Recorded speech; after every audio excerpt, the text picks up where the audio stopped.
Hello friends, നമ്മളിന്നൊരു അടിപൊളി ഒരു book organiser ഉണ്ടാക്കാൻ പോവുകയാണ്. അപ്പോൾ എനിക്ക് കുറേയധികം ബുക്സ് ഉണ്ട് എൻ്റെ പ്രൊഫഷൻ വെച്ചിട്ട്. അപ്പോൾ അതുകൊണ്ട് ഞാനത് ഓർഗനൈസ് ചെയ്യാൻ വേണ്ടിയിട്ട് ഈ ഒരു രീതിയിലത്തെ ബുക്ക് ഓർഗനൈസേഴ്സാണ് യൂസ് ചെയ്യുന്നത്. സോ ഞാൻ എൻ്റെ ബുക്ക് ഇരിക്കുന്ന രീതിയിലത്തെ ഒരു കാർഡ്ബോർഡ് ബോക്സ് എടുത്തു, ഈ ഒരു രീതിയിൽ കട്ട് ചെയ്തു. നമുക്കിഷ്ടമുള്ള മെഷർമെൻ്റ് ഒക്കെ അനുസരിച്ച് ഈ ഒരു രീതിയിൽ കുറച്ചുകൂടെ ഭംഗിയാവാൻ വേണ്ടിയിട്ട് ഈ ഒരു രീതിയിൽ നമ്മൾ കട്ട് ചെയ്യുന്നേ ഉള്ളേ.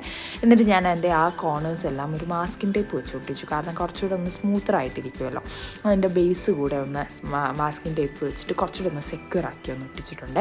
ആൻഡ് ഓൾസോ ഇതുപോലത്തെ ഒരു വേസ്റ്റ് പേപ്പറാണ്, പക്ഷേ അത് കാണാൻ കുറച്ച് ഭംഗിയായിരിക്കും. അപ്പോൾ അതിന് വേണ്ടിയിട്ട് ആദ്യം ഞാൻ കുറച്ചൊരു സ്ട്രെങ്ത്തോടെ വരാൻ വേണ്ടിയിട്ട് ഞാൻ ആ ഒരു പേപ്പർ ഒട്ടിച്ചു. അതിന് ശേഷം നമ്മുടെ ഒരു വൈറ്റ് പേപ്പർ, അതും എനിക്ക് ഇവിടെ വേസ്റ്റായിട്ട് കിട്ടിയൊരു പേപ്പറാണ്, ബട്ട് സ്റ്റിൽ ഞാനത് കുറച്ചൊരു ഗ്ലേസിങ് ഒക്കെ ഉള്ളത്, അപ്പോൾ കാണാൻ കുറച്ചുകൂടെ ഭംഗിയായിരിക്കും. അപ്പോൾ ഞാൻ ആ ഒരു വൈറ്റ് പേപ്പറും കൂടെ വെച്ചിട്ട് അതിനെ മൊത്തമായിട്ട് കവർ ചെയ്തെടുക്കുന്നുണ്ട്. അപ്പോൾ നമ്മളിത് ഓൺലൈനായിട്ടൊക്കെ നിങ്ങൾ നോക്കിക്കഴിഞ്ഞാൽ നല്ല എമൗണ്ട് ആകും. അപ്പോൾ ഇവിടെ ഞാൻ എൻ്റെ ആവശ്യത്തിന് വേണ്ടി ഒരു 6 to 7 ബോക്സസ് ഇങ്ങനെ ഉണ്ടാക്കിയിട്ടുണ്ട്. എന്നിട്ട് ഞാൻ ബുക്ക് ഷെൽഫിൽ ഞാനിങ്ങനെ അറേഞ്ച് ചെയ്ത് വെച്ചേക്കാം. അത് അടുത്തൊരു വീഡിയോയിൽ ഞാൻ കാണിച്ചു തരാം.